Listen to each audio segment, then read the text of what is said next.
Welcome to Bingo Topics, where we're going to cover a myriad of things connected with the Philadelphia Eagles. But first, we're going to go around the league and look at the free agency situation here in day 5, I believe. Friday for you, Saturday for me. Anyways, let's get into it. What's up? It's your boy Cintron coming back at you with another analysis video. And I kid you not, that's my real name. So let's jump into the fray, man, and see what these teams out here are doing. All right, Clavon Chason signed a 1-year deal. The athletic linebacker formerly of LSU and the Jaguars set to get $5 million.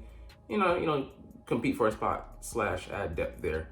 And they add the safety Jordan Fuller from the Rams, signing a deal worth up to $5.25 million on a 1-year chase for that back, because he's gonna want to get that after that. But interesting guy, and he's pretty good safety, and adds a quality personnel on a cheap, and a young guy. I think he's only 25, 26.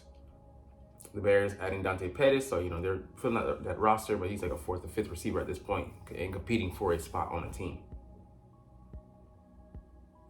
Interesting moves here by the NFC East rivals to us Philadelphia Eagles. Dallas Cowboys cut 2 guys, Leighton Van Der Esch and Michael Gallup. So interesting that they released them at this point in free agency. Didn't do the players any favors by waiting this late in the game to do so. So I imagine they wouldn't like that. But not saying that they would have been day one signers, but the Cowboys holding on the cards and then just slowly releasing them out of their hands just gave these guys a losing one. So they're making the reverse backpedaling cornerback moves. They're not getting any better with these per se. But just kind of letting go of money dumps. But I don't pretend to know what's going on in Jerry Land, but they're never really big free agency players, but they're more on to holding on to their guys, and they did so for too long with these two. But hey, I love it as a division rival. Anyways, the Houston Texans, we're gonna look at not really the signing, because that's just a depth piece at that price tag. But they traded with the Minnesota Vikings here. So the Vikings looking to maybe be players in the quarterback market. You know that Kirk Cousins went off to Atlanta. He's in the A now, getting $180 million, I think, over 4 years. So he's getting that bag. He's made $400 million plus in his career. Not bad for a 4th round pick. So, but they could be in play for someone. They have the 23rd overall pick now, and their 1st rounder, which is probably somewhere in the teens. So potentially a package could get put together with as well as with that 2nd round pick they got in 2024 and 2025. I'm sorry, I misread that. No. Okay, that's their 2024. Sorry, they're getting 1 2nd-round pick. So yeah, but they have that extra ammunition there in case they want to pull a trigger. And there's some interesting prospects there, but who would they be targeting? Someone at the very top, like a Drake May, or Jaden Daniels. I would say that would be more their speed, because they're not going to get all the way up to number 1 without giving a mother load of picks to the Bears, who are just stacked at this point. Because they also have the 9th overall pick. But it's a division rival. I didn't even think about that. But it's interesting, man, because Houston, they're set. They got their guy in CJ.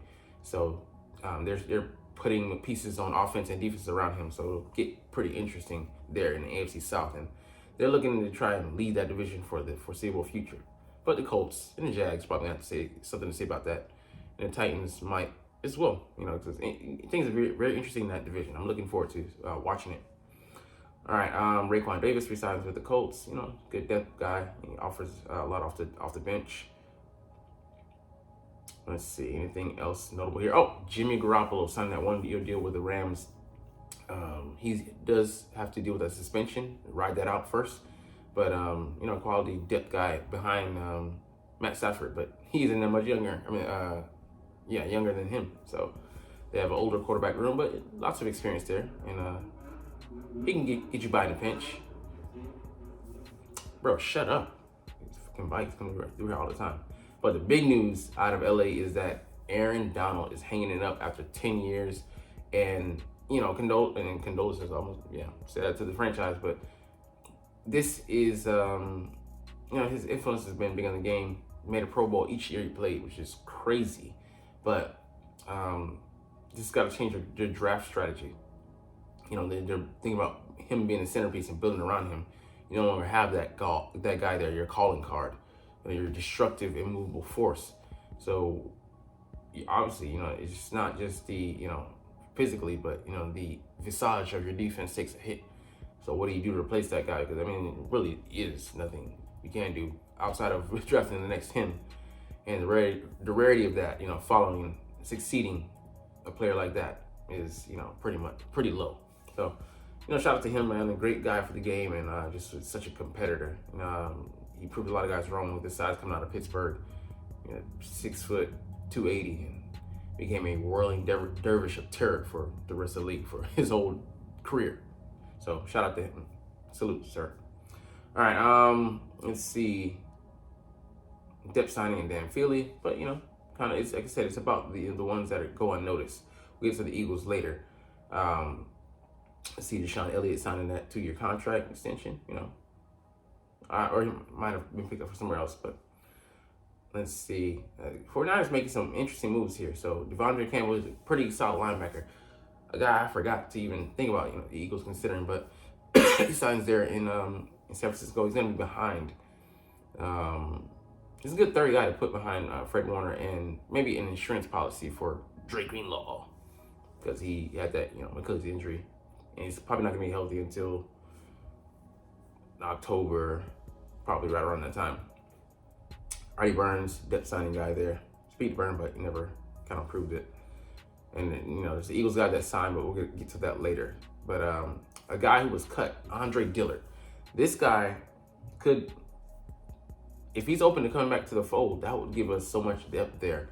A depth piece, a quality guy. Maybe not outrageous price either. They cut him after, I think he signed a 3-year deal for $28 million. I think it was like a $7 or $8 million. Could have been $9 million average, but he didn't work out for the Titans. And hey, come back to the fold, man. Work with us. He was a good bench warmer. Gave us some quality snaps coming off of that, and he didn't pan out as a first-round pick. But Jordan Mailata really saved that, because he developed into a guy who's one of the best young tackles in the league, and he's still getting better. He's new to the game, so could be something to watch, and I would definitely pay attention to that. But let's get into these Philadelphia Eagles, man. Josh Sweat has agreed to restructure his contract, so it would be safe to say that it probably looks like he's going to stay here. But hey, stranger things have happened where players have restructured and get cut or, got traded. So I wouldn't put anything off the table. That's to say, it's great to see he's going to be a part of our plans, most likely. But what does that say about Reddick? I don't know. I can't read into the situation. Having all three of those guys, man, that would be awesome. But there would be some things that have to fall into place. And Josh isn't the best fit for what we're doing. So I was kind of surprised. But hey, happy to see him around, man. Every year he was improving on his sack numbers and his tackle numbers, which had to stop at some point. And he did have 6.5 sacks in the first, half of the season before the bye week. And that doesn't just disappear. So, what happened? Obviously, I think they trust, what he's shown from draft day into 2022/2023. So I'll be interested, definitely, you don't cut or trade a young talent like that without doing your, due diligence. So happy to see him still around. And on to, man, this crazy trade, man. The Eagles trade for Steelers quarterback Kenny Pickett.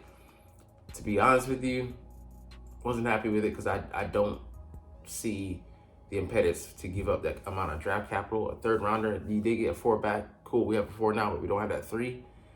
And yeah, it's just, it piques your interest because you're like, what the hell is Howie thinking, man? Don't know, don't pretend to know, but we can make some guessulations, hypotheses and stuff, but I don't know, man. Because he didn't look to be the greatest quarterback. Otherwise, this never would have happened because Russell Wilson would have never come to the Steelers. But only 2 years into his career, it's too early to make a definitive statement on this guy, where he's at. But he's already on his second franchise, and he's a second-year player, going into his third. But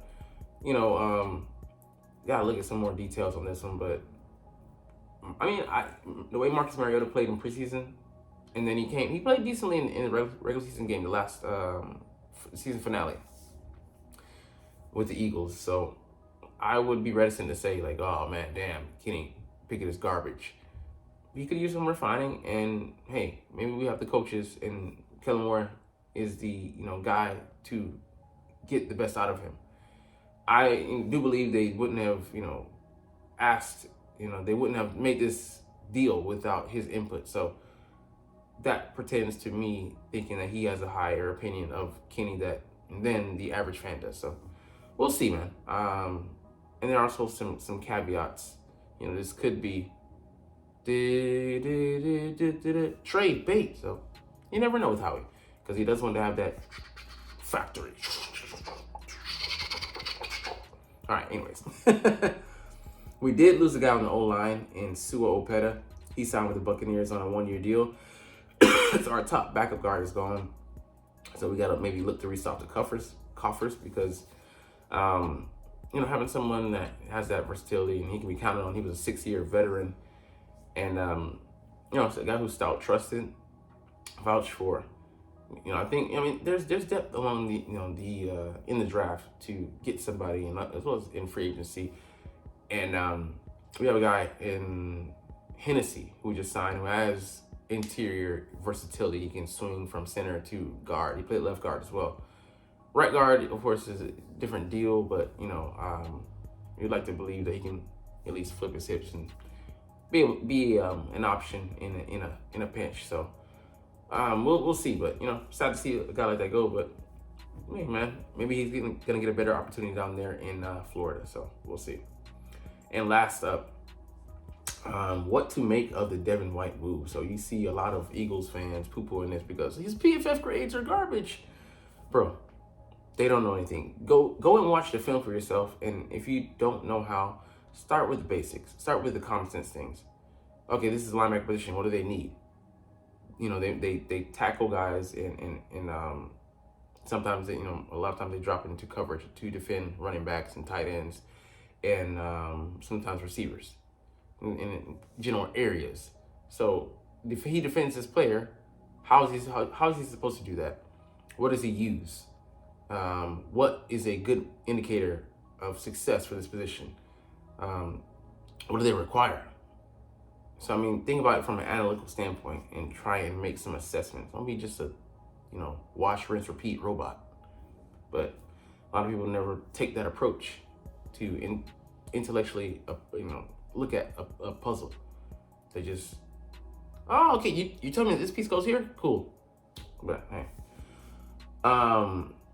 But yeah, he can blitz, he can cover, and we haven't had a blitzing linebacker in forever. A guy who's been successful at it. Yeah, Nick Marr went off for 3, but that was a credit to the pieces around him. And you're telling me that this guy can't come in, he has better tools, and he can't be more successful than a guy who was set up for success but wasn't able to do it? Because you look at the 49ers game, is indicative of Nicholas Morrow and his limitations. Couldn't blitz, couldn't cover, and couldn't tackle.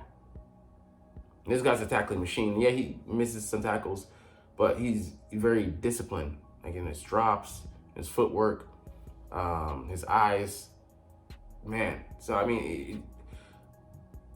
I get that you say he underachieved, but like I said, he has all the ability, and if he just looked at as a cog here instead of having to be the machine, man, we're gonna have a well-oiled one.